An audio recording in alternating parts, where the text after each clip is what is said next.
tous, vous êtes sur Ogo Info pour votre actualité du jour. À présent, le sommaire. Arrivé en terre saoudienne le 9 novembre dernier, le président de la République, le général de brigade Brice Clotaire Oligui Nguema, a reçu le 10 novembre dernier une délégation des opérateurs économiques saoudiens qui souhaitent investir au Gabon. Les détails de cette rencontre tout de suite dans ce journal. Aussi, toujours dans le processus de la restauration des institutions et de l'économie gabonaise, l'État gabonais parvient à éponger la première échéance de l'emprunt obligataire, nous annonce la BVMAG le 9 novembre dernier. Enfin, les PME gabonaises dans le domaine des travaux publics sont invitées à déposer les dossiers au ministère de tutelle pour des commandes publiques. Nous le verrons dans ce journal. Voilà, c'était tout pour le sommaire. Bon confort d'écoute.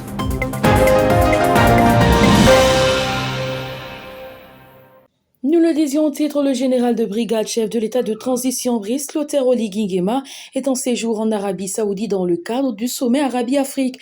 Par ailleurs, sollicité par une délégation d'entrepreneurs saoudiens, celui-ci les a reçus pour des échanges professionnels et qui s'inscrivent dans le cadre des investissements au Gabon. Il s'agit entre autres de la société Sabic Group, de la Fédération des chambres du commerce d'Arabie Saoudite et du Fonds saoudien d'investissement stratégique.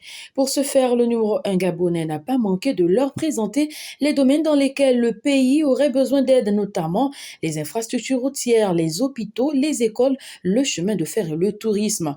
Aussi, le président de la République, Brice Clotaire Oligui Nguema, leur a présenté les conditionnalités pour prétendre investir au Gabon sous l'ère de la transition et voire dans l'avenir, à savoir le respect des lois et règlements en vigueur dans notre pays afin de faciliter les collaborations.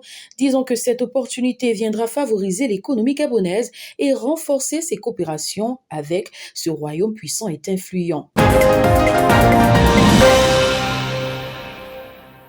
Parlons à présent santé avec la campagne de sensibilisation sur les cancers masculins Novembre Bleu. Débutée le 1er novembre dernier, celle-ci a pour objectif sensibiliser les hommes sur le cancer de la prostate qui constitue le seul cancer qui touche uniquement les hommes et se fait accompagner par des dépistages. Toutefois, l'engagement des hommes à cette sensibilisation n'est pas de mise. Plusieurs, en effet, déclarent ne pas se sentir concernés dû au fait qu'ils se sentent tous en bonne santé par une automédication ou soit ne veulent pas du tout se faire touchés par des inconnus. Mais comment expliquer cette réticence? En effet, les rôles assignés aux hommes dans notre culture exigent que les hommes soient plus endurants à la douleur. À cet effet, ils minimisent certains troubles ou symptômes tant que cela n'affecte pas leur mobilité. Ceci explique leur accès irrégulier à des centres de santé. Ce mois qui marque le mouvement de la lutte contre le cancer masculin n'enregistre pas assez d'engouement chez les hommes, contrairement à celui réservé à celle de la femme. Le 9 novembre dernier, la Bourse des valeurs mobilières de l'Afrique centrale a annoncé par communiqué que le Gabon avait procédé le 1er novembre dernier au remboursement de la première échéance de l'emprunt obligataire par appel public à l'épargne dénommée EOG de 6,25% net de 2018 à 2028. Pour cette première étape s'élevant à plus de 10 milliards à titre de paiement des intérêts, les encaissements ont débuté le 2 novembre dernier auprès des guichets des sociétés de bourse.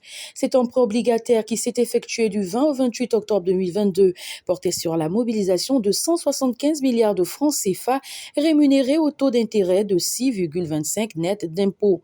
Selon l'ancienne ministre en charge de l'économie, cette somme servirait à relever l'économie gabonaise touchée par la pandémie à coronavirus.